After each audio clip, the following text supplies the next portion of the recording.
Ito po yung update dito sa Carmona project namin. Ayan, no. Meron na po siyang pintura. Ay, ang pagkakalam ko po parang Versatex pa lang. Wala pa talaga yung pinaka-pintura kasi kabibili lang pala namin ni Ray. So, ito po yung itsura ng ating front extension. So, ito pong flashing na to. Pipinturahan po natin yan. Ayan po. So, kung mapapansin nyo may mga dot. Yan po yung ating waterproofing. Ayan yung ating Elastoseal. So, ang naging reference po ni ma'am sa pinaka-design ng ating gate, yung hindi po makakapasok yung kamay. Actually, nakapasok pero hindi na siya makakapasok lalo na kung medyo mataba-taba ka ng bahagya. So, ayan. Since yun nga sa katabi ni ma'am is 1x1 yung ginamit, naisip ko gamitan ng 1x2 para may highlights ng konti. Tapos, ang naisip ko po pinaka-pintura dito, mas maganda kung dalawang combination para maipalabas natin yung pinaka-design. So, doon po sa may balcony, additional po ni ma'am yung balcony, meron din po tayong nilagay dyan na grills. Ayan. So, natuwa lang ako sa pinaka-design kasi parang yung mga pinutol dito, nagamit pa ni Kuya Bok doon sa taas. Ayan, no. So, same po yung design yan doon sa may hagdan. Patayo na lang. Pero yung siyan sa akin ni ma'am na pinaka-design po is horizontal. Pero sabi ko nga, dahil may bata, delikado. So, ginawa namin ni ma'am is patayo na lang. So, dito po yung flashing na yan.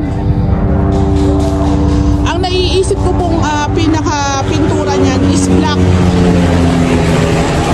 Tapos yung pinaka frame po nito black, may black combination tapos may brown na combination, siguro mga chocolate brown na lang.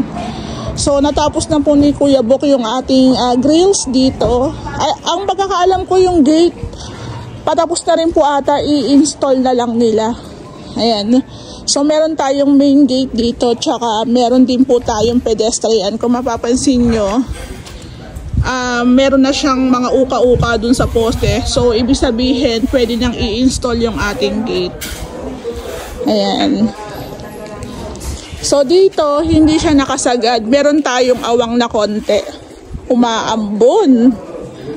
Ayan. So, yung ating gate naman, ng pinaka-design yan is 1x1 lang. Kasi nag-send sa akin ng picture si ma'am.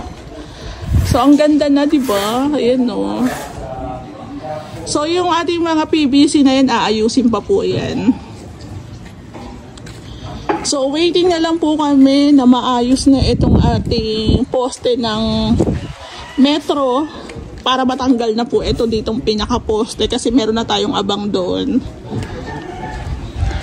Dito nga po pala, gusto rin naman palagyan ng metal spandrel dito sa may harapan. So, ito na po yun. Ayan, no. So, depende po sa paglalagyan yung sukat. Let's say, nasa 2 meters lang yung ilalagay mo dito. 2 meters lang yung ipapagawa mo. Pag dito naman po, sobrang haba. So, kailangan magdugtong kabe. Tapos, itong baba na to, white din po ang kulay niyan. So, ito na lang po yung may iwan na kulay brown. The rest, puti na yan. Ang tagal naman yung bintana. Kailan daw i-install? Ang tagal. Pwede na siya i-install. So, ayan o. Oh, diba? Safe na tayo dito. Meron na. Meron na. So, dito, yung installer po ng ating Kisame, babalik din po yun ulit dito once na natapos na sila Kuya Bok mag-gate. Yung installer naman po ng Kisame ang lilipat. So pag ganun lang, kasi kung magsasabay-sabay ng trabaho, wala silang gagalawan. Tapos nung nakaraan nga po pala, si Ray nag-start na siyang gumawa ng cabinets. So may mga kahoy na dito. Ayan. So, nagpa-additional din po si Ray ng adhesive semento kasi dito na magtatail si Kuya Joan. Actually, hindi ko alam sa balcony kung tapos na. Pero, okay na? Okay na? Okay, sige. So, dito na lang yung itatay si Kuya Joan dito sa baba. So, medyo ano to medyo malawak-lawak. Malawak-lawak po ito. Yung bathroom natin okay na. Ayan po. May mga ilang accessories na lang na hindi pa na-install. Pero yung ating toilet bowl, tsaka yung ating lavatory, okay na po yan. Ayan po. So, ang lawak talaga ng bathroom dito gawa ng nilipat namin. Yung bathroom po nito, nandito po yan dati. Nasa loob ng unit. So, ngayon, nilagay po namin sa pinaka-extension. Katabi po ng laundry. So, ang ganda na po, diba? So, sa shinare ko, ang sabi, wala daw pong poste yung bahay. Actually, sa existing, wala talaga siyang poste. Pero, sa extension, ito po yung extension Ito na po yung pinaka-extension. So, ang nangyari po dito, tinanggal po yung sahig na kahoy, pati bakal, slab na po ito. Kaya hindi rin po pumantay yung aming kisame dito. Kasi nga, meron po kami ditong biga. Ayan may beam dito, may beam dito. May mga poste. May poste tayo dito. Tingnan, laki niyan po. May mga poste tayong nilagay. Ayan po. Poste rin po ito. Poste rin po ito. Meron pa dito, meron pa, poste rin po yun. Ayan. Poste rin po yun. Meron pa dyan nilagay na naka-hide lang. Kasi nga para hindi bumukol. Ayan, meron din po dito. Ito po yung beam. Meron din po ditong poste. Dito po naghukay ang team dati. So, kung nakapollow din po kayo sa YouTube channel na, makikita nyo. Makikita nyo po. So, sa pinaka-extension, meron po kasi itong permit, meron din plano. So, hindi naman po tayo papasa sa permit kung yung plano natin is walang mga poste, di ba? Tsaka po sa pinaka-kontrata po namin dito sa Ray House Makeover, hiwalay po ang labor namin sa materials. Kaya, bakit namin titipirin, di ba? Hindi naman kami yung nagpapagawa. Tsaka yun din naman ang usapan namin, hiwalay ang labor sa materials. So, walang poste, wala rin po to dati. So, wall po ito. So, dagdag, ano na rin po yan. Support dito sa ating second floor. Ayan. So, ito po, slab na po yan. So, naka-poste po tayo dyan, tsaka naka-beam. Ito po hagdanan natin, ayan So, nakaraan may grills na to, tinanggal lang po yung kasi nag-install ng tiles.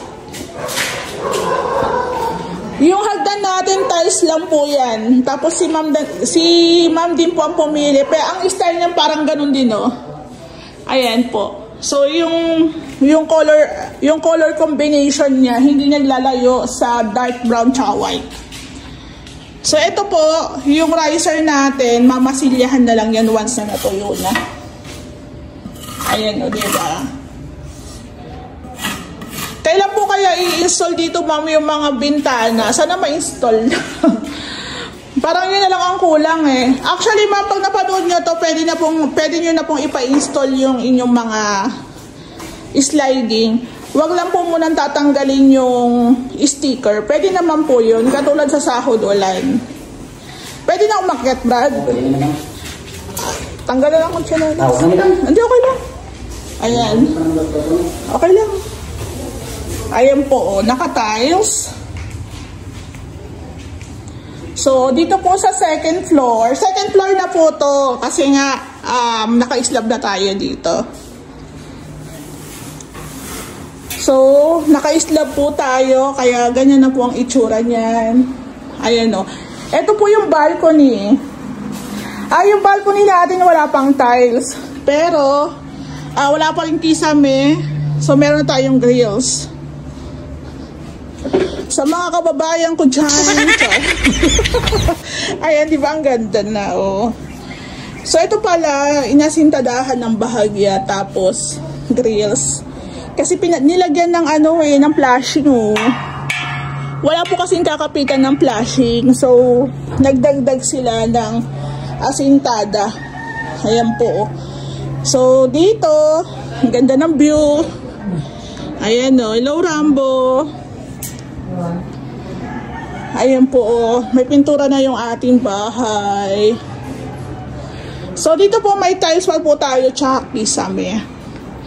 So, doon po sa nag-inquire sa akin, ito pong balcony dito, additional po ito kasi yun nga, kung meron pang pangmalakas ang budget talaga, gusto rin talaga ng may-ari, isagad na. Pero yun nga, madali na lang yan kasi may abang na. Pero ang importante sa kanya, na-renovate na yung bahay, di ba? At unti-unti na pong natatapos, wala pong scam.